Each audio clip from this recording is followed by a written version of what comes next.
নয়া সরকার, নয়া সিদ্ধান্ত, সুদিনের স্বপ্ন দেখছে রাজ্যবাসী। কথা দিয়ে কথা রেখেছেন মুখ্যমন্ত্রী। রাজ্যে চালু হলো সপ্তম পে কমিশন। সরকারের তরফে রাজ্য সরকারি কর্মী, বোর্ড, নিগম, স্থানীয় সংস্থা ও শিক্ষা প্রতিষ্ঠানের কর্মীদের বেতন কাঠামো সংশোধনের লক্ষ্যে সপ্তম বেতন কমিশন গঠনে অনুমোদন দেওয়া হয়েছে। শুভেন্দুর সরকারের হাত ধরে এই বেতন কাঠামোর পরিবর্তন হওয়ায় রাজ্য সরকারি কর্মচারীদের মুখে চওড়া হাসি। এদিনের মন্ত্রিসভার বৈঠকে ডিএ সংক্রান্ত সিদ্ধান্ত ঘোষণা না হলেও সরকারের ওপরেই আস্থা রাখছেন তারা, জানালেন সংগ্রামী যৌথ মঞ্চের আহ্বায়ক ভাস্কর ঘোষ। আমরা ধৈর্য রাখছি, অধৈর্য হচ্ছি না। আশা করি পরবর্তী কোনো বৈঠকে তারা সিদ্ধান্ত নিয়ে বকেয়া ডিএ মহার্ঘ ভাতার বিষয়টাকে সামনে নিয়ে এসে সেগুলোকে কার্যকরী ভূমিকা গ্রহণ করবেন।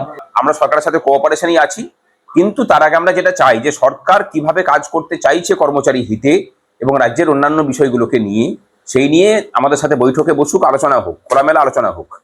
কিন্তু এর সঙ্গে সঙ্গে আমরা সবাই ডিএটাও আশা করেছিলাম, ডিএর ব্যাপারটা আশা করি মিটবে খুব শীঘ্রই। সপ্তম পে কমিশন চালু হওয়ায় আর্থিক সচ্ছলতা নিয়ে নতুন করে ভাবছেন সরকারি কর্মচারীরা। তারা বলছেন, নতুন পে কমিশনের দৌলতে রাজ্যের আর্থিক পরিকাঠামো মজবুত হবে।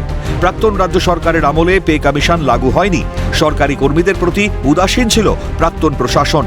রাজ্য রাজনীতির পালাবদলে সেই পরিস্থিতির বদল হয়েছে, আশাবাদী সরকারি কর্মচারীরা।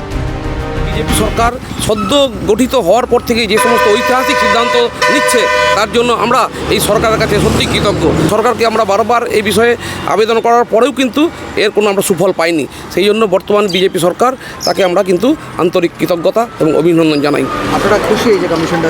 আমরা খুবই খুশি। আমরা চাইছি যে বাংলা দিনে রাতে উন্নয়ন করবে এবং সত্যিকারের সোনার বাংলার দিকে আমরা এগোচ্ছি।